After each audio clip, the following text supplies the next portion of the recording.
Chewie! I think this is the first time a lot of people might have been talking to you. Introduce yourself, my friend. Yes, as Magic's mentioned, I'm the number one awper on this server. I'm highly skilled. If you see me on the server, I will most likely own you. Facts. Straight facts. The man speaks no lies. Like, I'll happily lose the round as long as I kill him during the round. I mean, he's pretty lethal. You're like 500 points ahead of 400 or 500 points. I feel ahead of anyone else right now in the server. So Yeah, I just have no life. What So is your secret, and is it SnapTap? no, SnapTap was banned, so I do not use it. Oh, but did you? Anymore? I previously used it, yes, but those are Shame. accusations Oh. that I do not accept. Shame. You confessed. You are a former. Does he get banned on a server now? No. no, he receives negative karma. Yup. We could, if we really wanted to, we could dock like a couple hundred points from him. True. Whereas he'd still be Ooh. rank 1 because he's quite high. So even if we took like 10% We of should his dock points him away, to 1 point under second. maybe. Yeah. So I right now, think we're probably gonna do. Chewie's nothing. about 2,700 right now, and then the only person below him is Nurs at about 2,300. So he There's could a lot of people below him. he could spare to lose This is a couple true. hundred points for snap tapping. Oh, but then what do we do about the other snap tappers? Are we gonna have to like do an Get them all to investigation? confess. We will. We'll have to deploy a snap tapper scanner in the server that scans everybody's computer for snap tapping. I had recently, I saw when that ban happened, there was some posts about the pros that were using SnapTap. I was really surprised because it was probably like half of the people on the list were using SnapTap, like Nico and Elige. That doesn't Yeah, no, a sound lot of the like on the websites that sell the SnapTap keyboards, they have like the pros quotes proudly on the websites. That's such a shame. I feel like that's the type of thing that the pros are supposed to unite together and be like, nah, we know this is broken. We can't use this. But they've lost their dignity, I guess. It's not. Ooh. Valve allowed it in their game, you know? It's just like beat them or join them type of thing. I mean, if your livelihood is Counter-Strike, it's how you put Yeah, food no, on I the don't. table, like, I don't blame them. No, I think it's it's like it's not really like a bug when like the crouch jump bug or anything, but if you going up against a team who's all using SnapTap, you're at a disadvantage. And like you mentioned, it is your livelihood. This is how you turn the lights on in your house. Like, I think it's fair that they're gonna get it as well if it's legal in the game. Valve didn't make a stance against it till now. So if there's nothing saying that you can't, like, you might as well Was it? use it. I mean, there was no like tournaments or anything during SnapTap, was there? I'd imagine. No idea. I'd imagine there definitely have been. I mean, you know, like Snapchat's not fair. something I mean, there's new. any It's been games. around for like a long time. It's just like becoming like True, it's just popped up known, recently. you know, and like, oh, you can do this. Like, I had no idea they were doing this in keyboards. I'm sure people have been doing it for years, and we just never really knew. It's nothing. It's nothing too crazy, really. It's a pretty simple concept. It's the same as like the null binds, right? Yes. Yeah. It is literally a null bind, but without the binds. And I'm pretty sure the binds were banned. And So, for anyone listening for that them doesn't know what the snap tap is, it's ultimately a function built into some of the keyboards that you could buy. Like you could buy like a premium keyboard, and ultimately it's just a functionality built in that allows you to counter strafe and hit that perfect, like when you're doing AD and you want to pick that perfect point where you're at like 0 movement to hit that nice one tap. It allows you to do that just easier than you would if you were just trying to like manually do it without this feature built into the keyboard. So they ultimately have just banned the use of this feature on the keyboards to preserve the skill ceiling and skill set of counter strafing manually with your keyboard without any artificial assistance from any software or firmware. Rightfully so, in my opinion. And good riddance. Here at Gloveworks, we stand for integrity, and how you conduct yourself in a video game is really the only thing that matters to us, because we justify our existence by how many points we have in the server. So Yep. if we catch you snap tapping, you're in big trouble. You better watch your back.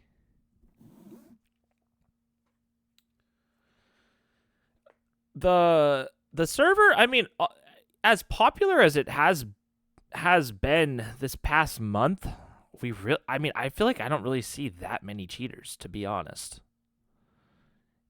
I've not noticed any. Yeah, I've not noticed any. I've banned like 1 or 2. But like, yeah, compared to the old CS:GO days, man, where I mean there'd be several each day, and just seeing how prevalent cheating is in CS2, especially in Premier, you might expect that these nasty little cheaters would wiggle into our server, but you know, I guess our server is just too cool. You know, they don't want to harm our beloved opping community with their stupid little cheats.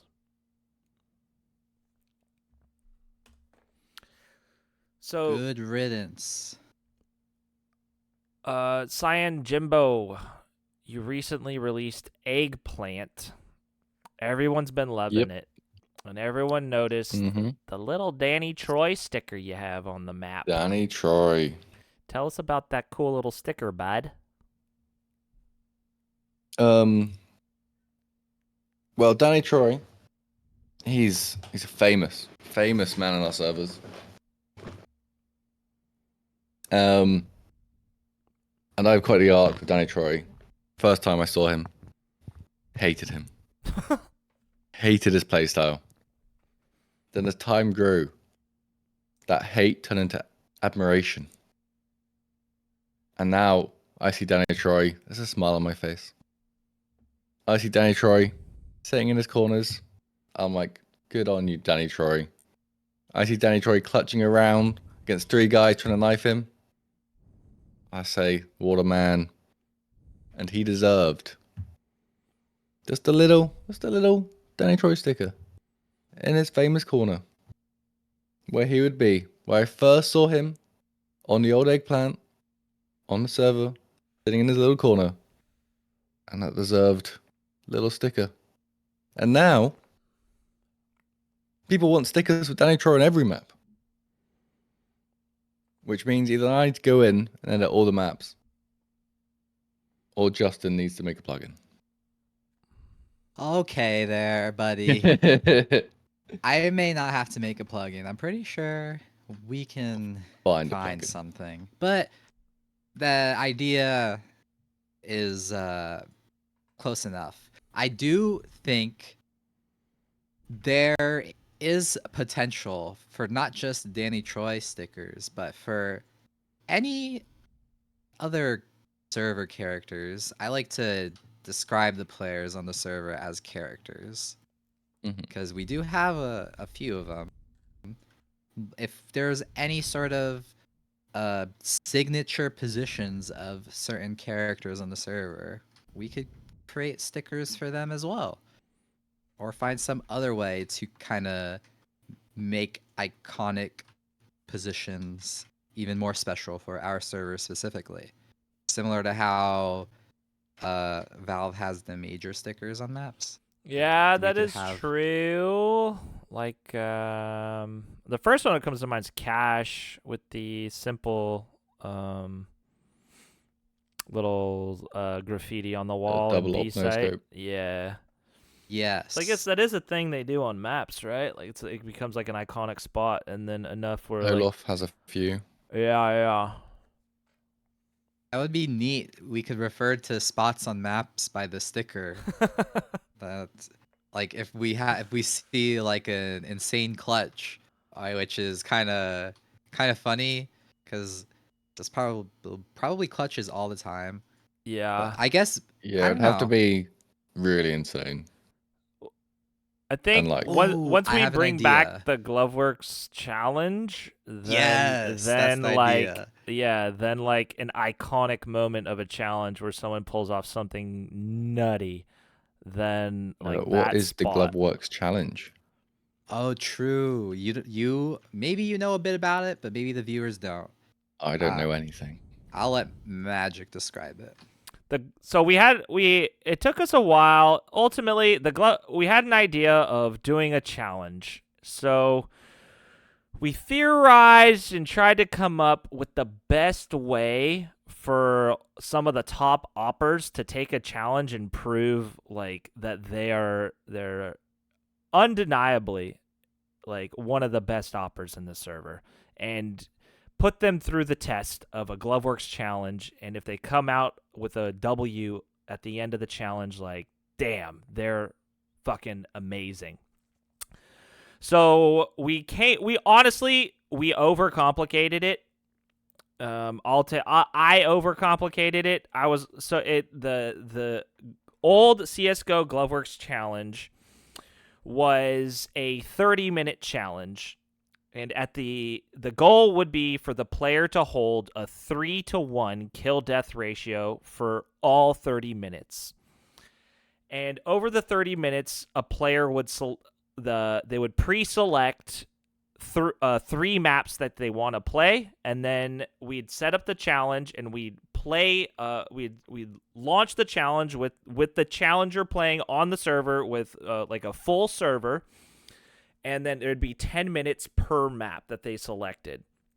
So it'd be like 10 minutes on eggplant, and then be like, all right. And then they're like, they think they're really strong on like Op Lego 2. Then they'll do 10 minutes on Op Lego 2. And then they think they'd be really strong on like Lego Mini India. Then they'd go to Lego Mini India as a third map. And the goal would be to maintain a 3-to-1 kill death ratio spanning across all 3 maps. And if they could do it, then they won the Gloveworks challenge, and they're a bona fide opping badass. And then me and Justin would be spectating them throughout the entire challenge, and making commentary. We had some music playing in the background, some nice techno beats. We had stats up on the UI displaying stuff. It was pretty cool, but I think we overcomplicated it with the doing 3 maps over 10 minutes. I think the easier way and how we'll do it moving forward is just sticking to what the same experience you play in the server will be the same experience as a challenge. Just 1 map, 20 minutes, hold a 3-to-1 KD, and then that'll be the challenge. I like it. I've got a question. So, just for reference, on the difficulty of the challenge as it was, who are the competitors historically, and who actually beat the challenge? I don't know if we remember them. You've did the challenge and did it successfully.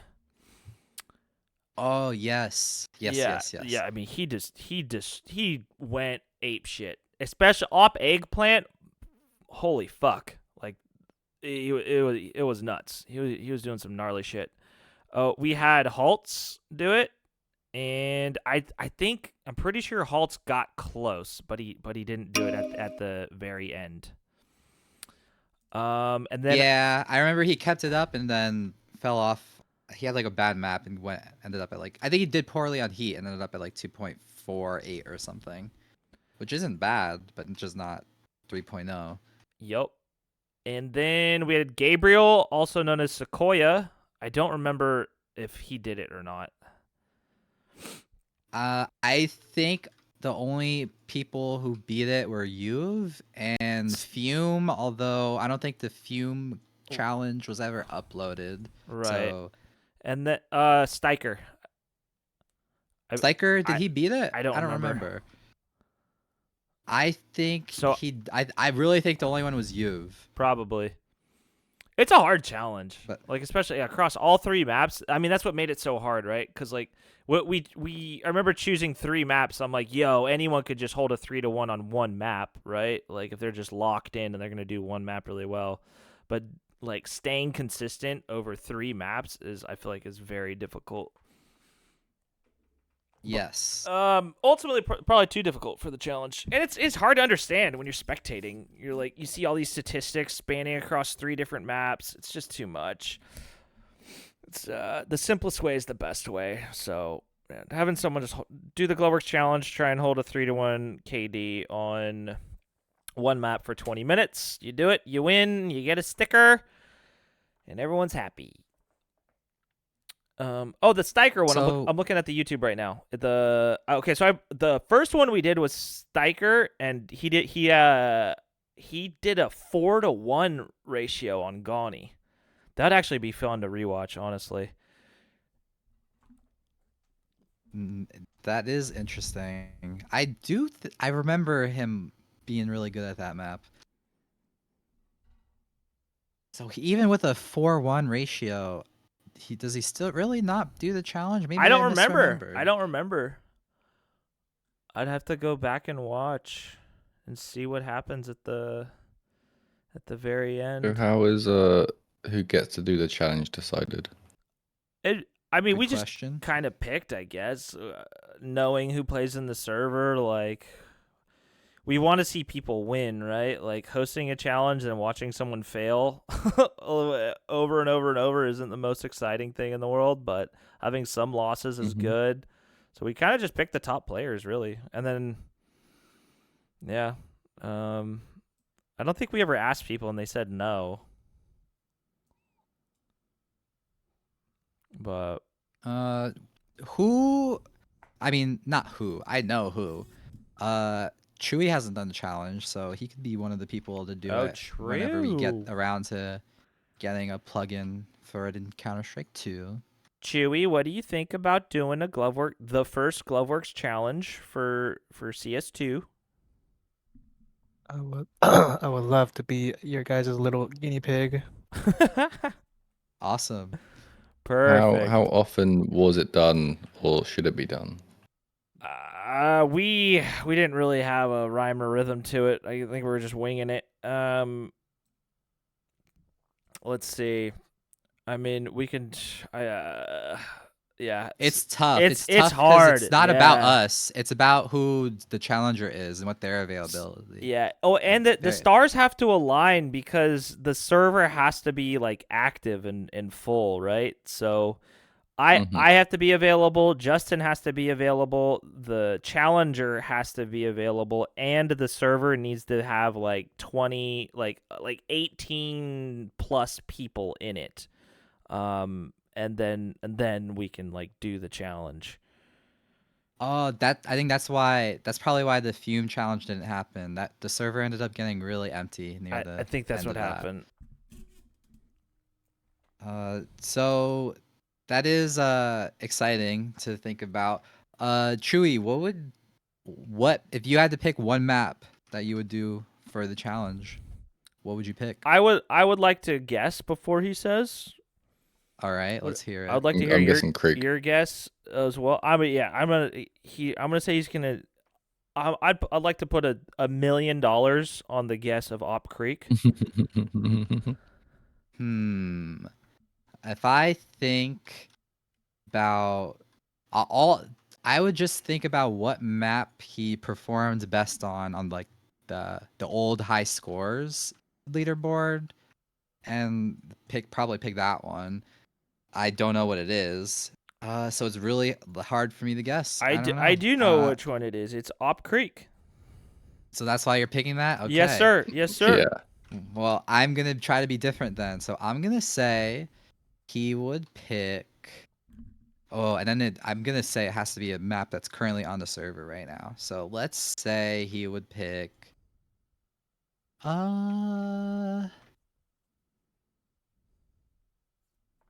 Oof, I don't know.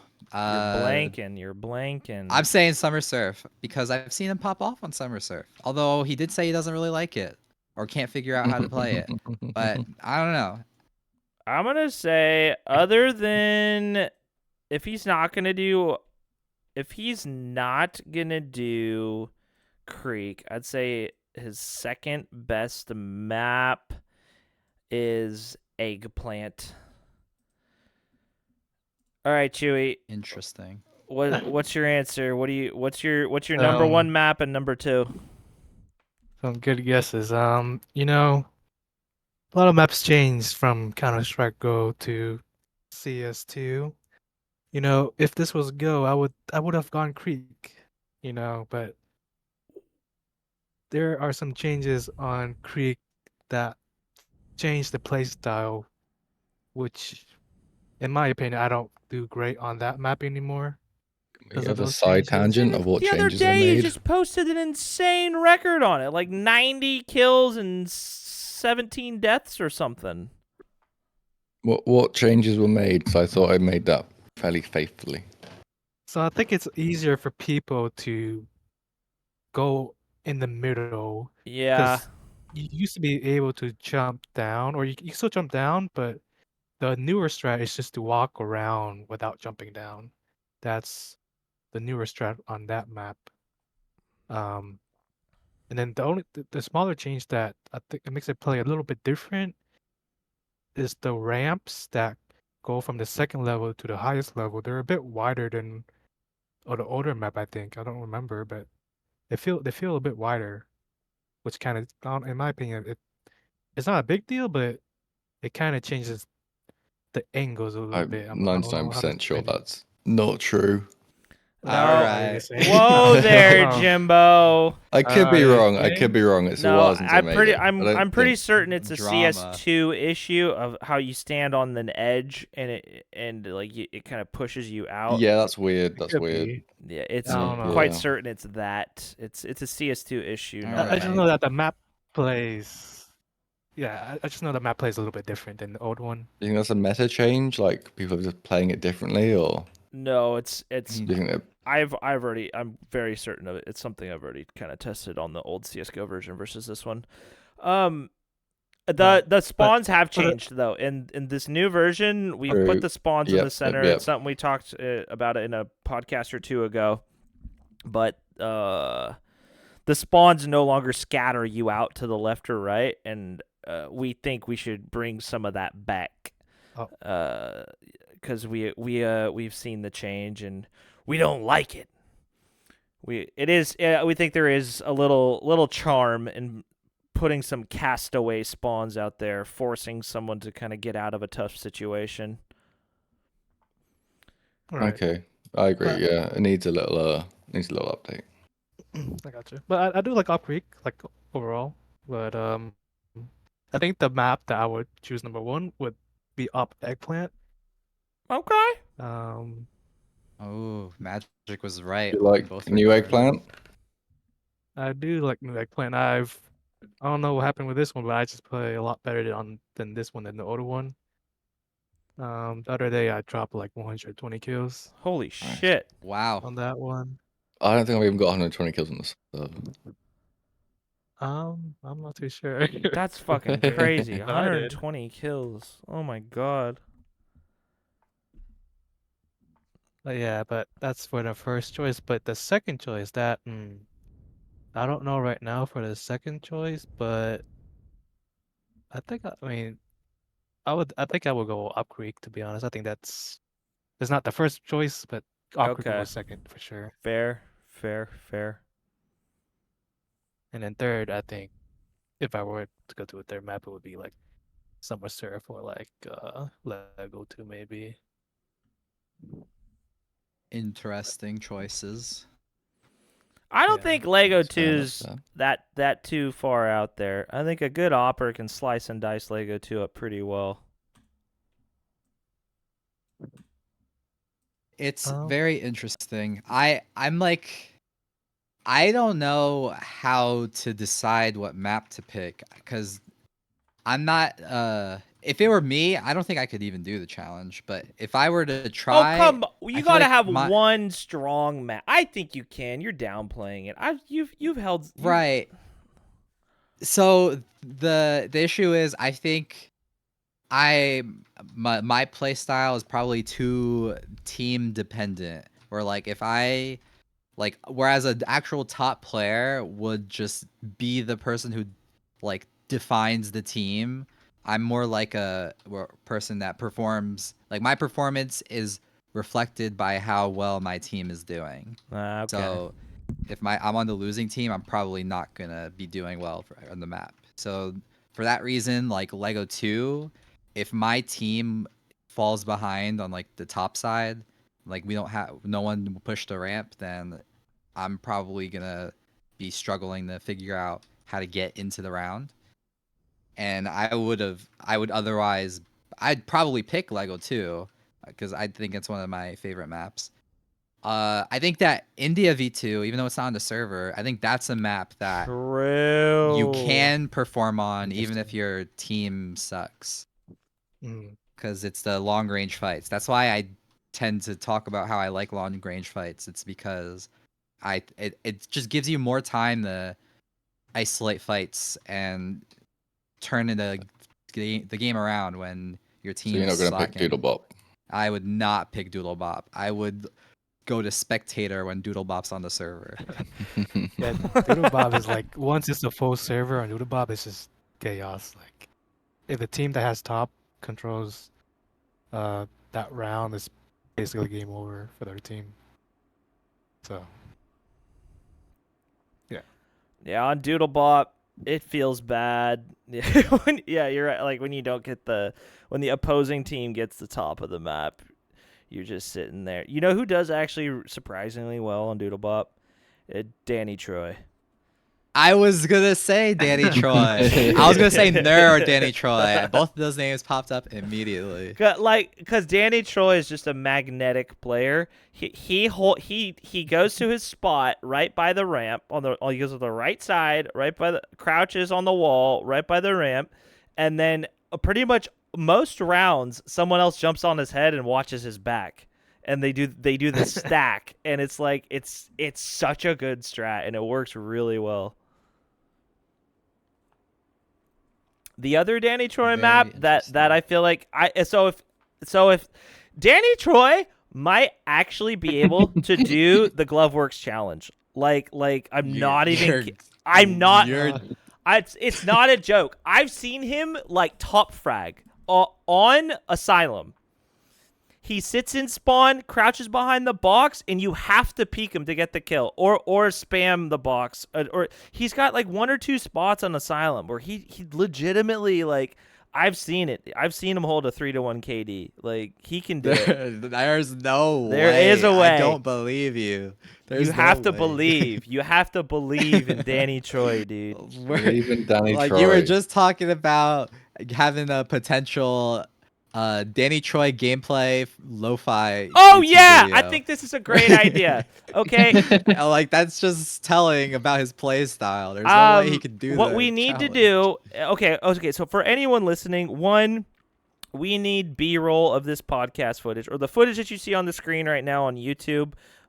Is just gameplay footage of playing in the server. We need more footage so we can keep putting it in the background of the podcast. Two, I've had this idea for a long time. To get recordings of DannyTroy playing, just first person recordings of DannyTroy playing, and then we play the gameplay footage silenced with lo-fi music in the background, and it just turns into a DannyTroy lo-fi radio station where you just you're sitting there studying, you're sitting there reading your newspapers, and over on your second screen, DannyTroy's just chilling, bro. DannyTroy's chilling, He's playing chilling his with you. game. Yeah, he's chilling with you. You got lo-fi fucking playing. I think it's a vibe. So, yeah. So get your clips of DannyTroy. If you see him in the server, hop in, spectate, and just record him for 10 or 20 minutes, and then shoot me the clip. And then if we could get like, It's also helpful for the stickers. true. I may as well do that for that reason as well. Yeah, we have a Then we thread can on the Use forum. AI analysis to work out his most played spots. That'd be fun. We have a thread on the forum right now where you can just post your findings of DannyTroy. We're trying to document all the spots he plays so we can get a database of all the DannyTroy spots and then eventually put stickers on all the spots, and then let's use all this footage to also compile. I think it'd be cool if we got an hour-long footage of DannyTroy and then just put some lo-fi music in the background. Maybe 2 hours, maybe 5 hours, 24-hour station of lo-fi with DannyTroy. I don't know who would watch We're gonna his make bank with gameplay. DannyTroy. I don't. You just fall asleep with DannyTroy. You know he's Oh my god, he's that's He's just there. You just have him playing on your phone while you fall asleep with some lo-fi. You know, that'd be sick. Or just I don't know. You're having a rough day.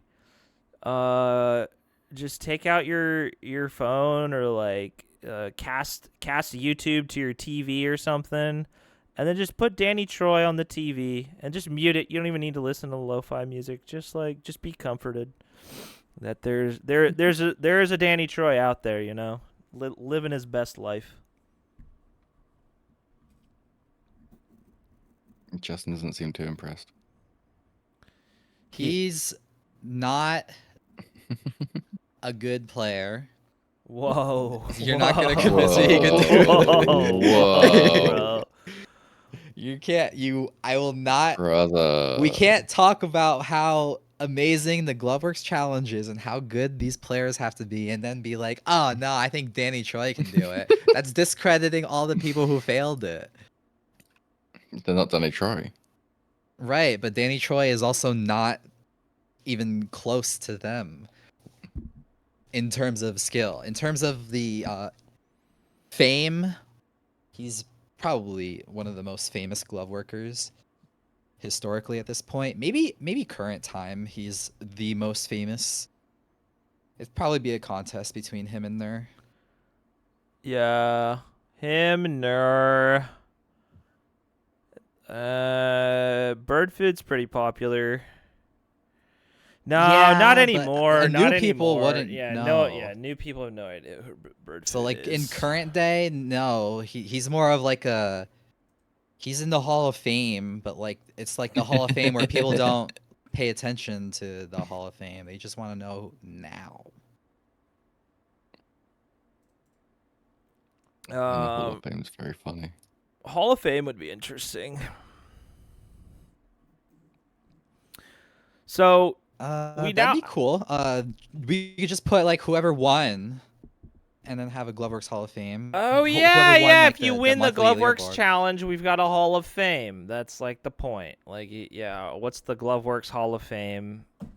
The Gloveworks Hall of Fame is anyone who wins the Gloveworks challenge, you go in the Hall of Fame.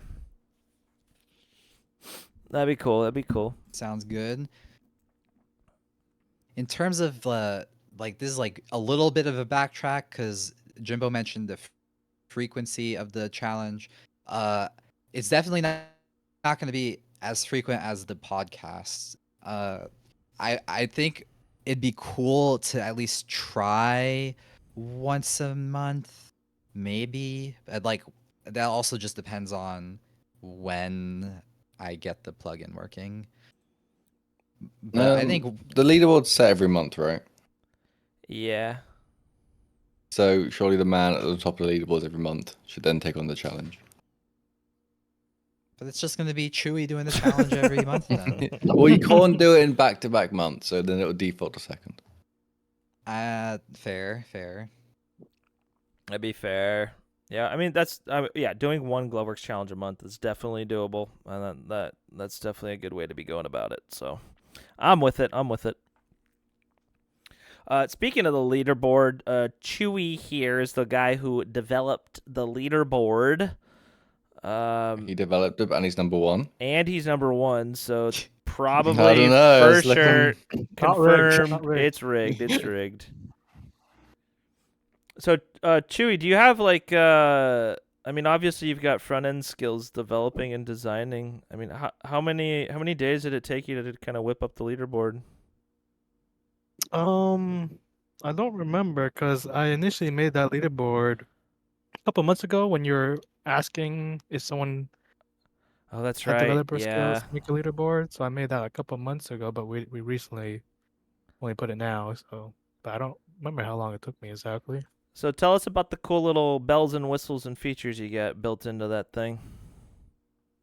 Oh, let me pull it up. For those At who the want to check it out, moment- it's at mygloveworks.com/leaderboard.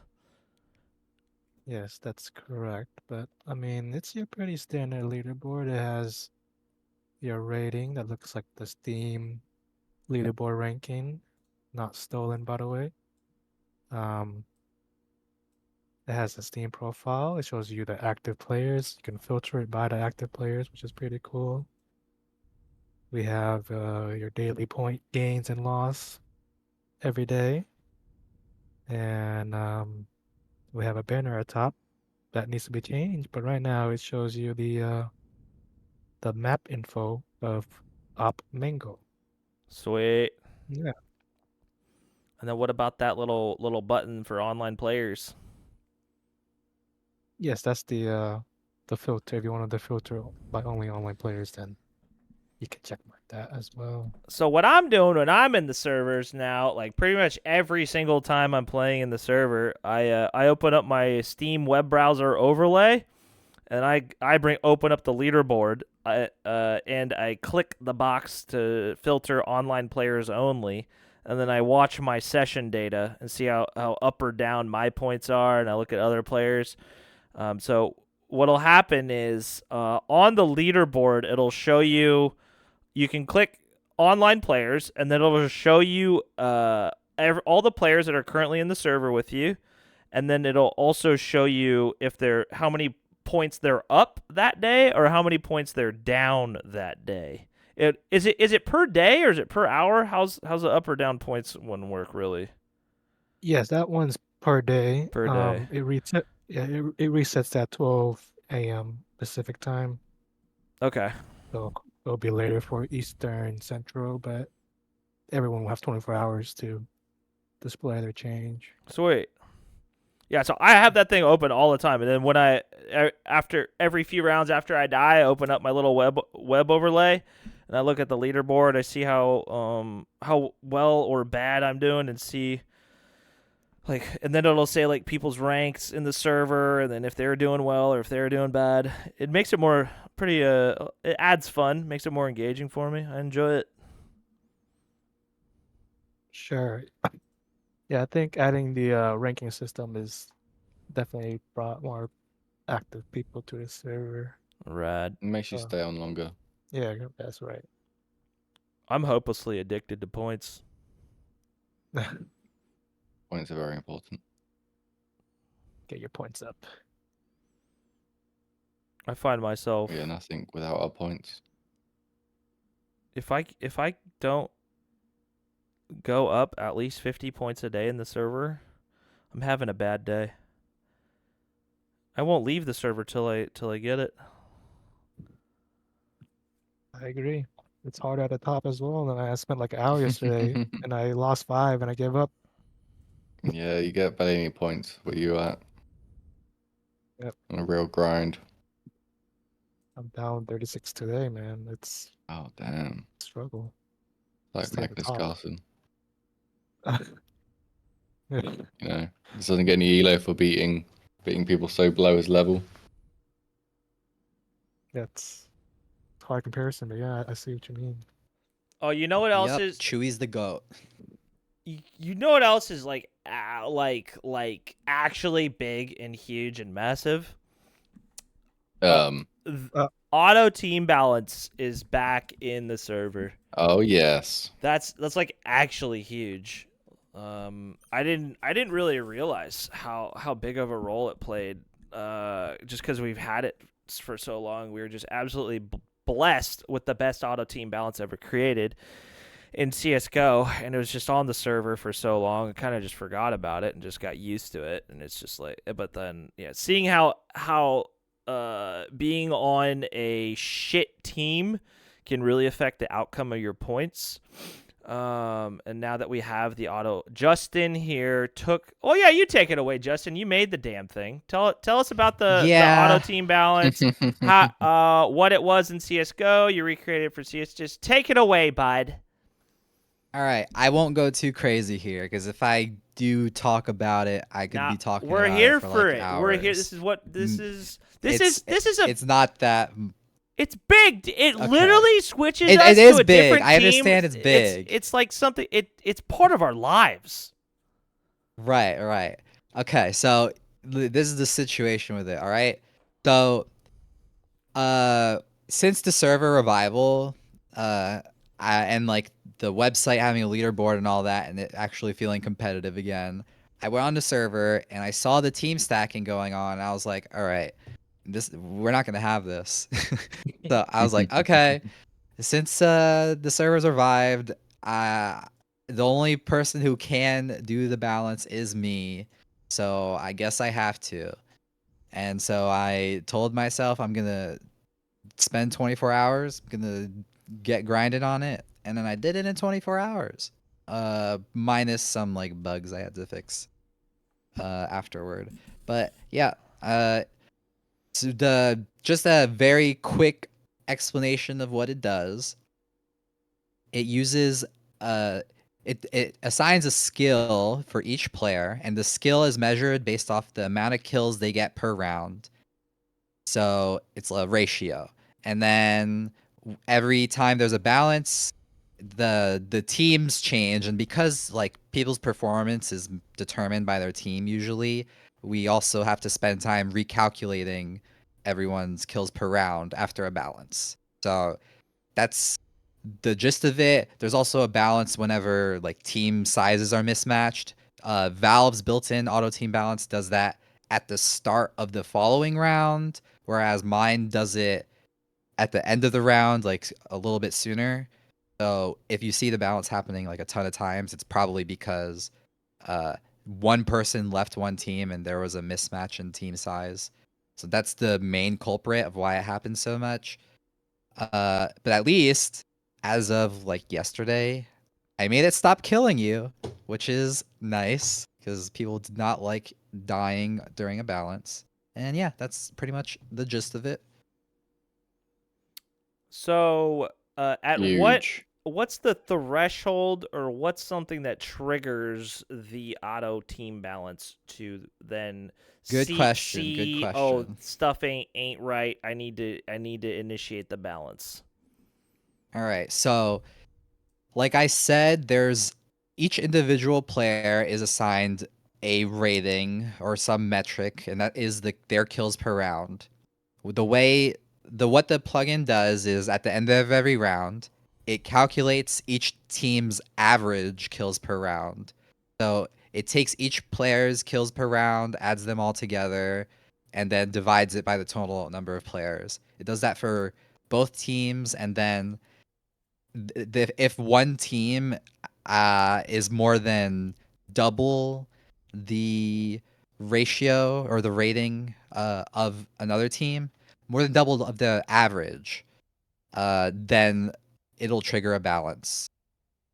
So there's some more to it. I'm kind of simplifying it, and it might be, and it's something that we can change if it turns out it is like balancing way too much when it shouldn't be, or for some reason it's ineffective in any other way. It seems fine. It's definitely better than having no balance at all. So I'm probably more likely to leave it alone. Perceives that the kills per round, like the sum of the kills per round per team is balanced, but one team's like goes on a win streak of like 5 or 6, will it not shuffle? Or Nope.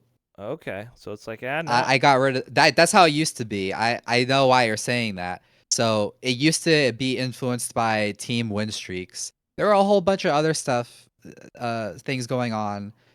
But like ultimately, if a team is on a win streak, it means that it directly means that that team's kills per round is going to be significantly higher than the other one, because it means that there are some players on one team that are just not dying, and there are some players on the other team that aren't getting kills.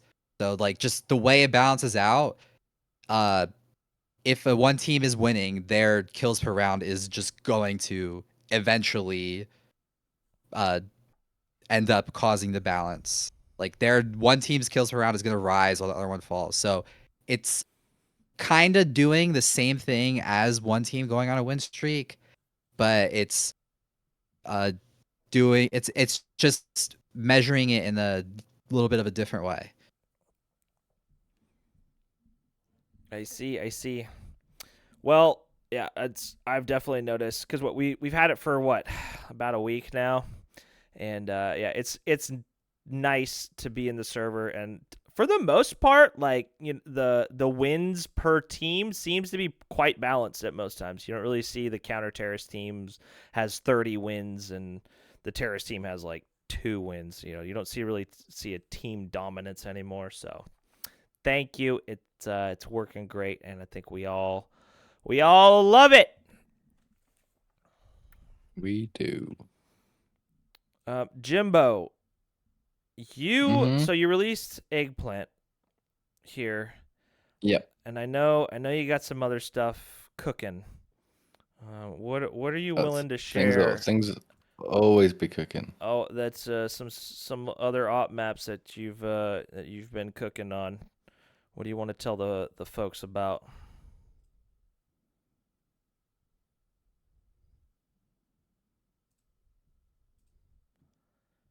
Jimbo? Oh no. Oh Where no. did you go, Jimbo? He died. Damn. All Hmm. right. Well, he's been having internet issues, so maybe he'll be back. But yeah, so we got another Woohoo Wednesday happening today. By the time you're listening to this podcast, you'll see an additional map added to the server. So yeah, keep your eyes out to see what map that we're gonna push and roll out as another remastered map by the resident mapper himself, Cyan Jimbo. Yeah, bummer. Just as he was gonna talk to us, he lost connection. What the bummer? That's a shame. I guess we don't have to spoil much. Yeah, I mean, But just I mean, keep your eyes out.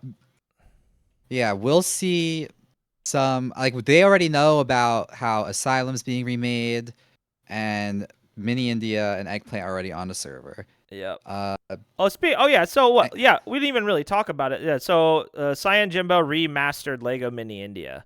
So there's it's the same map, the same geometry, same angles that you know and love. It's just reskinned, upgraded textures.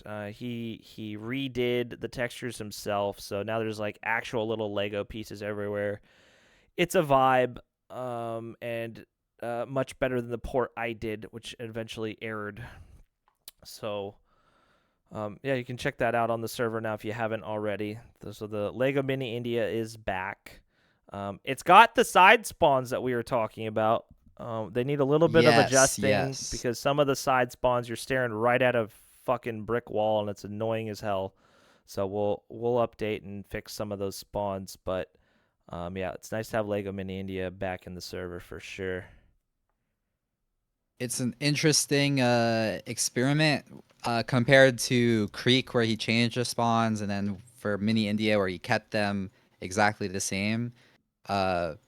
Just to see how people feel about like one map where the spawns are changed versus another where they aren't.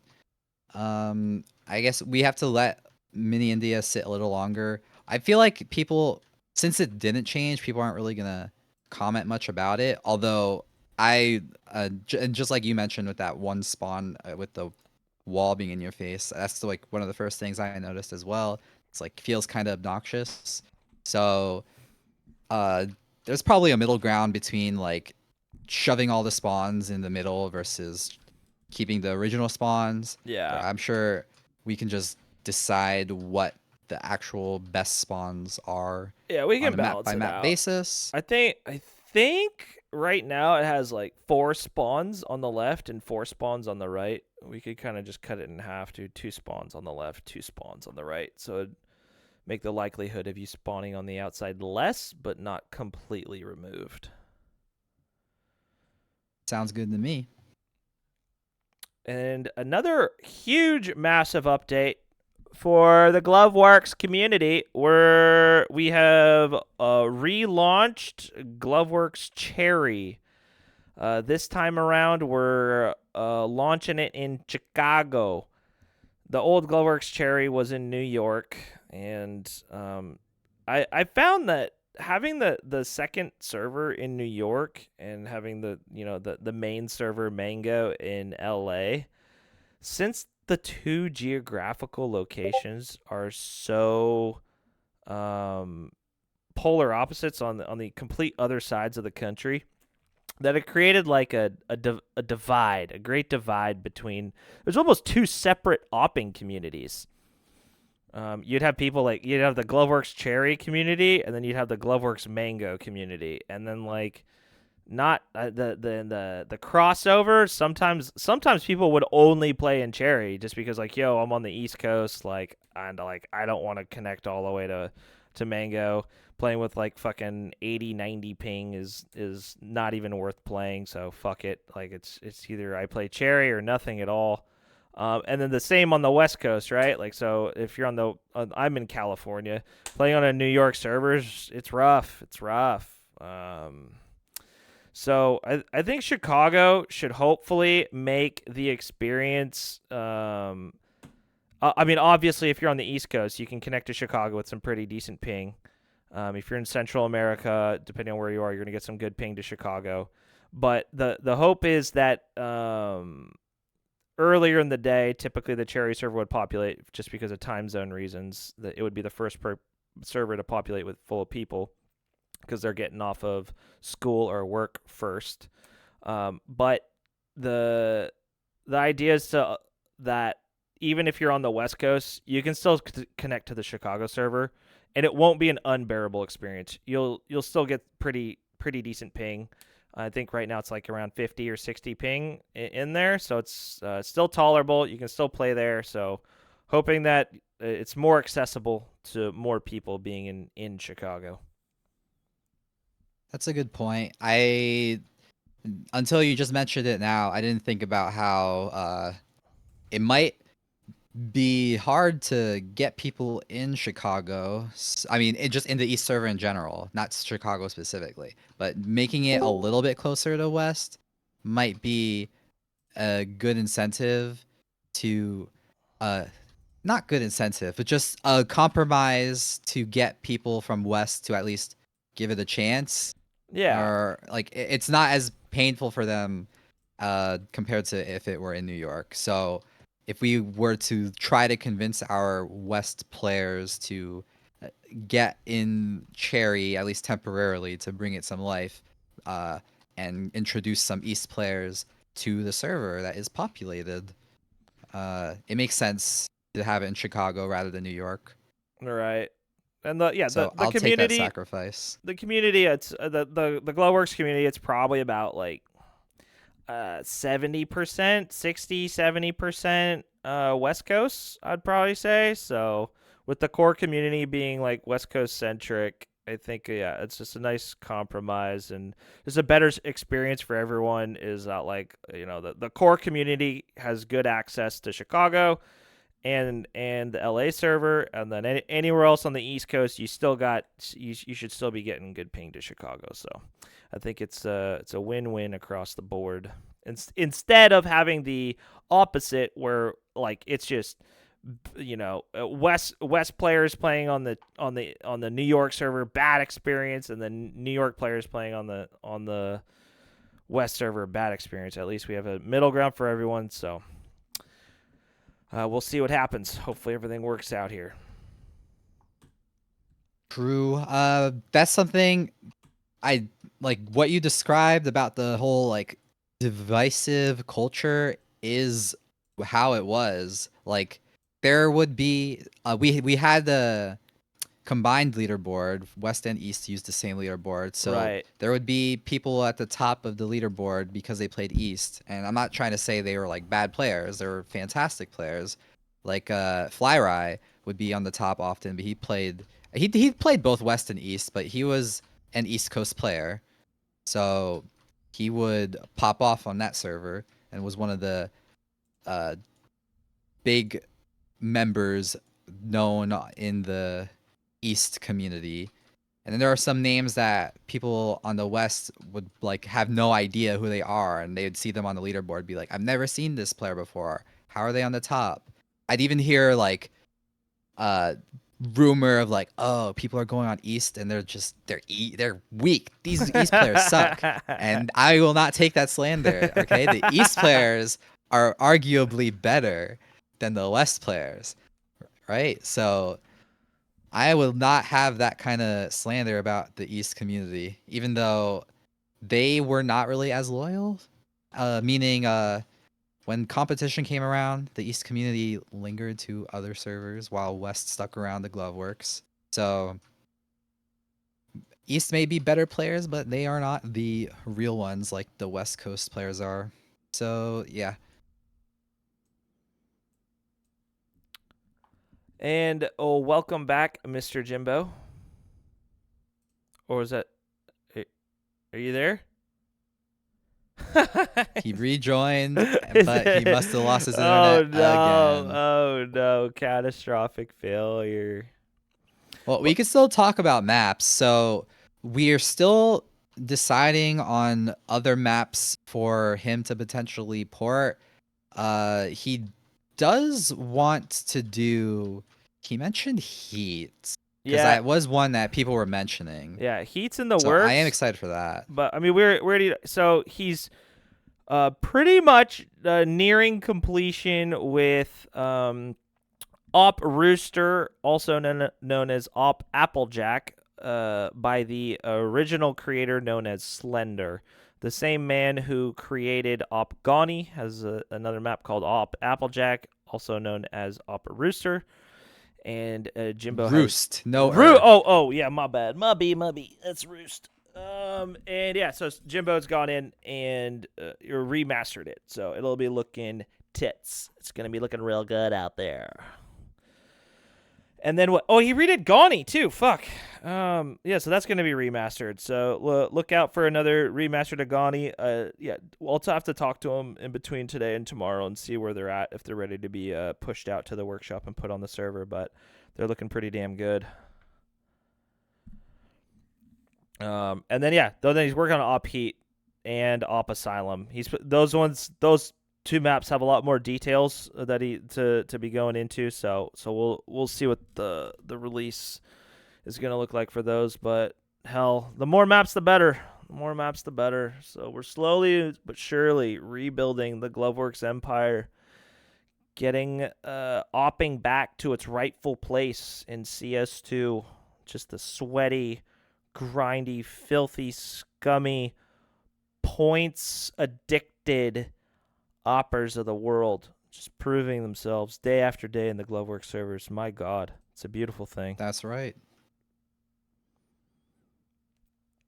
Speaking of remasters, or it's not really a remaster, I don't know what it is, but I did fix the surf on Summer Surf as well. Yes! Even though Yes, I vowed I bitch! wasn't gonna open Hammer, I Thank decided, God. you know what, might as well. It feels good too. It's so smooth now.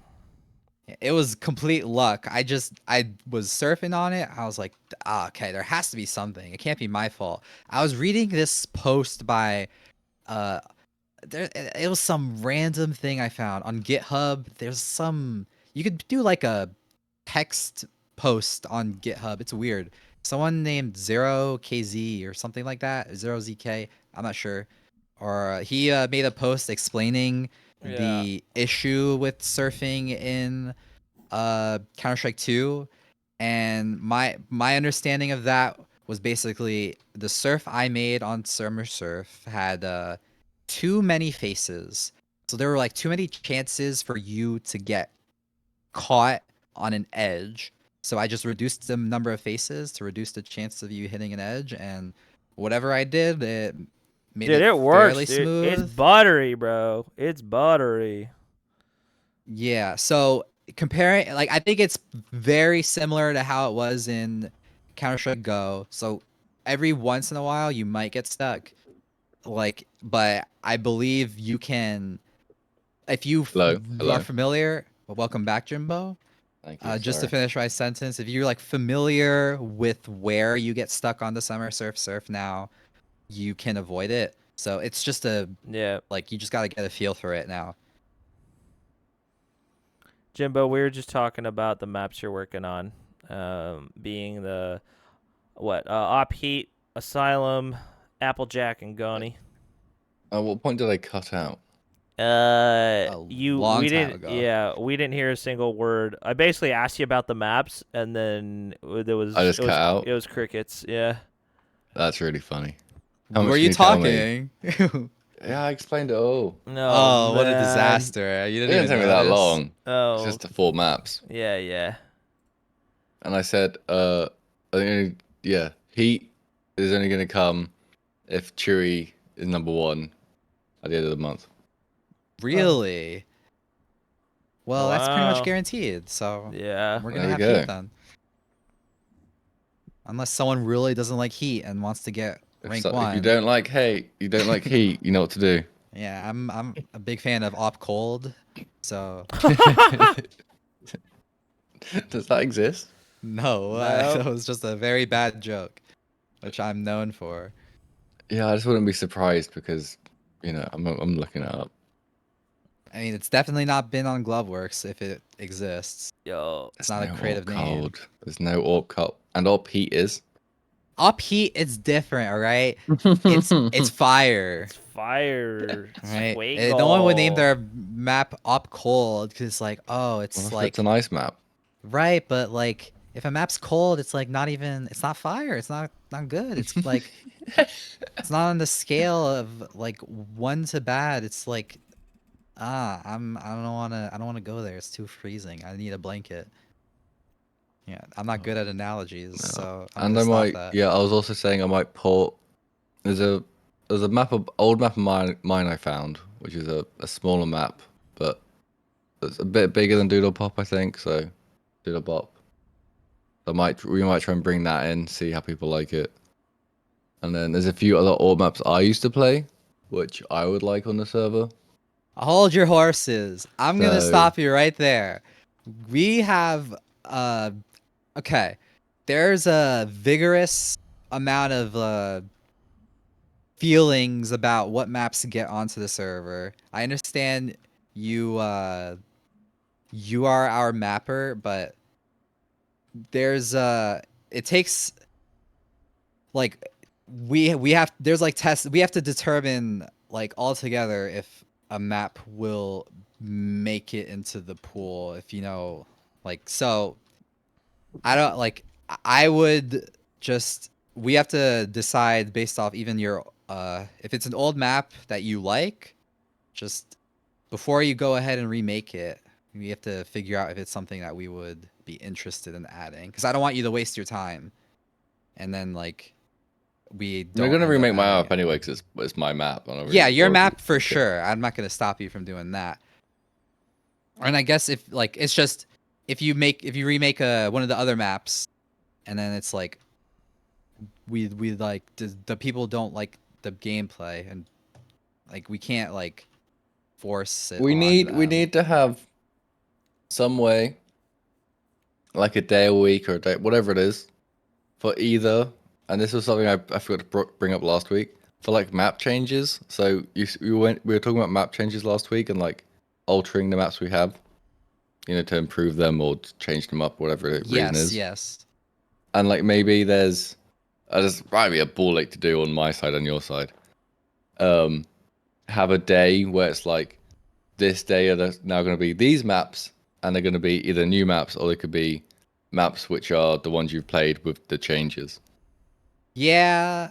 I mean, that's probably like that makes sense. That's probably the best way to do it is just like it's like a tryout. Like, oh, Yeah. we're gonna a brief rotation to see how people feel about the new maps or the changed maps, and then we'll see what we keep and what we don't. Because then ultimately, this won't just be a, what does Jimbo want to play this week?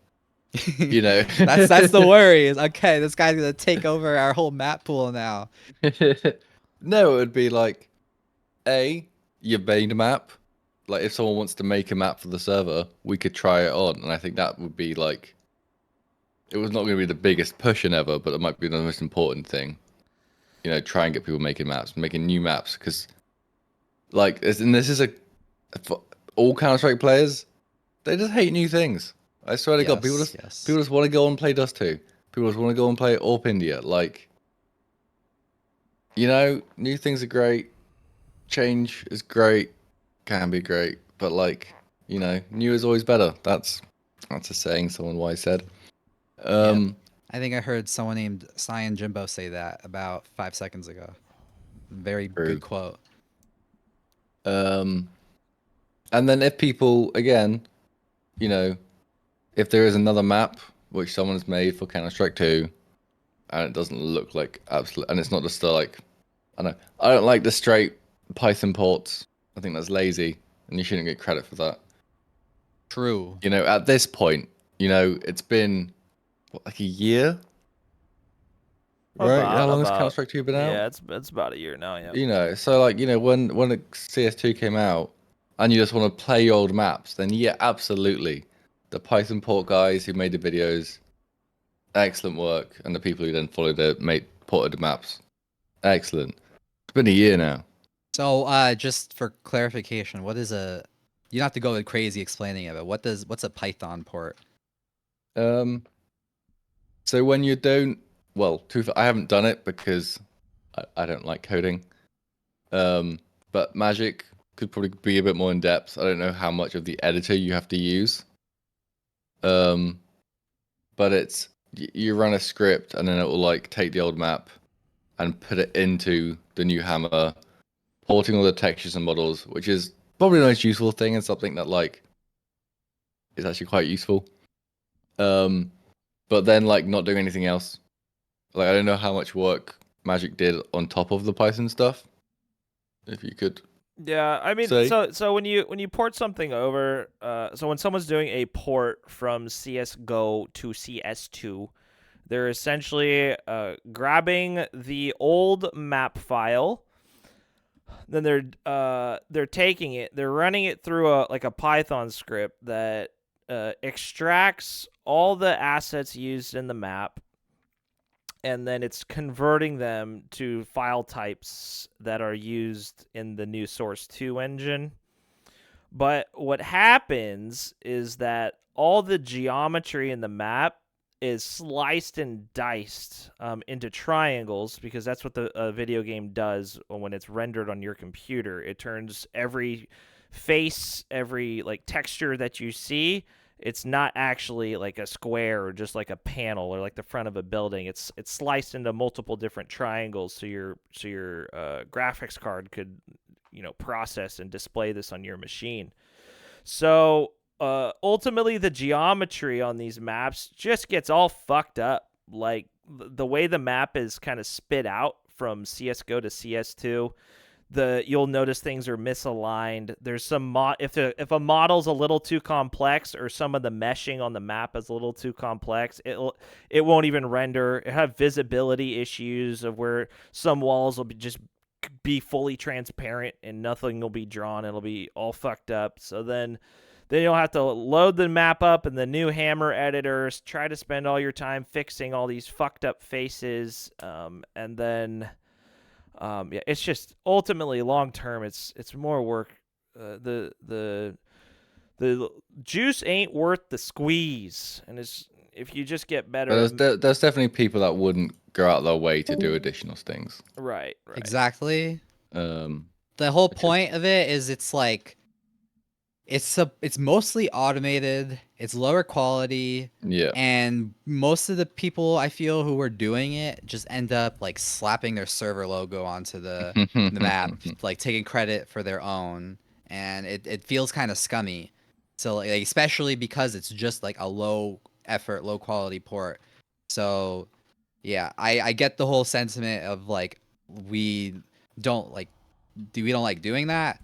It just doesn't like we want like the Gloveworks standard, which Jimbo is now setting or raising the bar, is remastering maps, remeshing them, improving the quality, Yeah, trying and the to stay textures, faithful to the the gameplay. textures Yeah. when you port the map from CS:GO to CS2, you're still using these like outdated, shitty textures from CS:GO that were like good at the time, but today's standards they're dog shit. So it just makes the map just feel like not Yeah, like some of the CS2. newer maps have textures which are okay. Like if it's on a newest map or ancient, they're still the same. When you port them over, the game recognizes, because I'm guessing Valve just used the same names for the files, so they've updated the materials, going back to what material involving a normal map and a roughness map and all these things that make the textures look way nicer. So even if you had the old version from the old ancient and you had that texture in your map, it would now use the new one. So some of the things do transfer, but a lot of the textures are just missing in a new game. So when you port them over, they're just flat, and it's just a picture. It's just a picture of cobblestone on the walls. It's not. There's nothing else that adds to it, which is what all new games do now. But yeah, I've lost my train of thought completely. Ultimately, remastering a map and just recreating it by hand in Hammer and reapplying new, updated CS2 textures is just the right and better way to do it than doing these janky little ports. That is just a little Python script that does its best to port things from point A to point B, and it's just ultimately it's low quality. And so instead, we just do it all by hand. Takes a little bit more expertise and some time, but long run, it's well worth it. Absolutely. And some apps take more time more than others. When it comes to like an eggplant, actually they did get a lot of custom stuff. But that's like, okay, I'm gonna use Dust 2 stuff for this one. If it's Creek, that's all Nuke. That was all Nuke assets, all Nuke textures, because that was the old map. And Nuke got remade, so all the Nuke stuff had been improved. So you don't need to do anything yourself. But then there's other maps where it's like all custom stuff because I'm crazy. And I want to take all. Yeah. So there's different levels, but ultimately, there's the fucking base level different is levels to this shit, man. but ultimately, like, we're not talking about like, what's the Inferno standards of mapping, because ultimately, we think that's actually too detailed. Yeah. And it's not map. You don't need that much detail. You don't need trash everywhere. You don't need like plant pots, and you just don't need so much. Yeah. I mean, we all know I'm personally not a fan of the lot of the new remastered maps from Valve, like Inferno. I think it's over detailed. It's too much, man. Well, they undetailed it in every update. Yeah. They're like, oh, we're removing all this brushwork and we're clearing up this area for. It's all about visibility at the end of the fucking day. Mm-hmm. If I go around a corner and there's a guy there, I shouldn't have to fucking squint my eyeballs, take out a microscope, and double check that. Oh, is he there? Or is that just a shadow? Oh, I forgot there was a trash bag there. My bad. Like, bro, for fuck's sake, just let me. I just want to point and click. I don't want to be fucking grinding my gears, doing a burnout in the fucking driveway just to figure out if a fucking enemy's on my screen or not. For fuck's sake. Oh, clip it when that needs to be just its own little rant. It's fucking stupid, dude. I don't know if it's just because I'm a fucking boomer or what, but like, dude, I have to spend like way too much effort when playing this fucking video game with all these microscopic details being added, when all I want to do is put on some DannyTroy lo-fi, chill, and click some fucking I knew heads. DannyTroy was coming back. I was about Jesus to mention him as fucking well. Christ! I like at least okay. Not that I like. I remember on Inferno, one of the recent changes people were complaining about was like the floor being too. I think it was in Banana specifically. The floor was really bumpy or uneven at some point, and they just flattened it out. Yeah, I think top mid was a big culprit. Oh yes, I remember that one too. So, that makes me think about the floors on the op server. I feel like most of the maps are completely flat. The only exceptions I can think of are the various India versions. I believe Op Heat has a displaced floor. Nope, I'm wrong. I don't remember. it's just painted. So, how do we feel about that? Just bumpy floors on the op server. Like, is it relevant? For sure. Like we were mentioning, like me and Magic were talking a while ago about how I can scout so much better on Nuke than like other maps, and it's the flat floors. Yeah.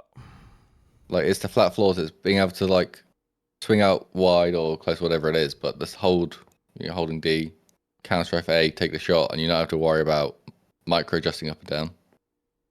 Sure. So So I guess the other thing is B hopping as well. I know people love Oh, trying to get the timings because of that. Gulag, Yeah. that one is notoriously bumpy. Well, because you made it bumpy. We talked about it. You agreed to it, It's fine. and I made sure elevations were where they were meant to be on important parts. Right. I like it. I like the new Gulag. The bumps are chill. I think they're fine. I think that the map, the map with the bumps that really play well into the map to me is Op India V2. Once you learn, they all kind of make sense. Like when you get closer to an object on the floor, the floor kind of comes up. So when you're jumping off the tower, you know where to jump, and you can get some nice little B hops off the floor when you know where to jump and stuff. So I see it. I see it actually adds to the map on a map like Op India. For sure. I for sure. agree. I agree. It plays a lot. It plays well on the near the spawns. Unfortunately, not maybe I don't know if I'd say unfortunate or not, but just the way the floor is made to be uneven favors the T side because they're able to peek above the boxes in their spawn because when the floor ramps upward near the back of their spawn, so they get a height advantage to peek over their boxes, and the CTs don't get that at all. So the CTs can only peek from the side of the boxes or the gaps in the middle, whereas the Ts have the option to like go from a certain angle to peek at an angle above the box. And I think even the CTs can't even jump on top of the boxes on that map, whereas the Ts can. So I know that map is also notoriously T-sided.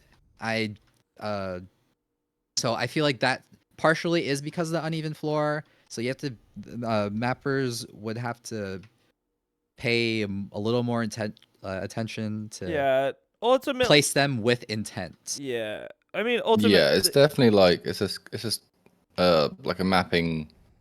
It's another thing you can add to your maps if you want to, but it's something you need to do. Well, tastefully, whatever the word you want to use. Like you need to know when to, know when not to. And again, like you're saying, the elevations in the boxes, and to jump down for B hops. That's nice. Whether that was for gameplay or for aesthetics, and it just worked well for gameplay or not. Like that's a nice thing. It tells the player, communicating to the player is a big thing in all video games. So things like that. So knowing it's near a box, you can have elevated ground, you can jump down, get B help. So it makes things harder to map for. It's a harder skill to do well, because you make your map worse, you can make your map better. I guess. It's similar to painting a car. If you're a good painter, you can make your car look better. But if you let me paint your car, it's gonna make it look worse. Yeah. You know? I didn't know where that was going, but that was good. All right, guys. Well, I think we've done it. We've done another successful Gloveworks podcast here. Podcast number 4, Dor. Let's go. Shout out to all the glove workers out there. Love ya. Let's go. Get back to glove working. Get back to glove working. We'll see y'all in the server. East server. Yeah, Make sure to hop fucking on. What's East. the IP? If you want to doodle it down, or if you just want to type in your console at any point in time ever, and you want to connect to either server, Mango or Cherry, in your console, you can type connect mango.mygloveworks.com. You want to connect to Cherry, connect cherry.mygloveworks.com. And if you want to, for any reason, take out a pen and paper and put a sticky note onto your monitor of the IP address of the new Cherry server, it's 104.128.55.185. It's in Chicago. Be there or be square. Be there. Be about it. Woohoo Wednesday. You know what Yeah, to be. that's tomorrow. Be about it. Today. Today for you. Be about it. Today for the listeners. Be about it. Oh yeah, huh? Be about Be it. about it. Be about it. Be about it. All right, bye guys. Yeah, everyone. A wonderful day.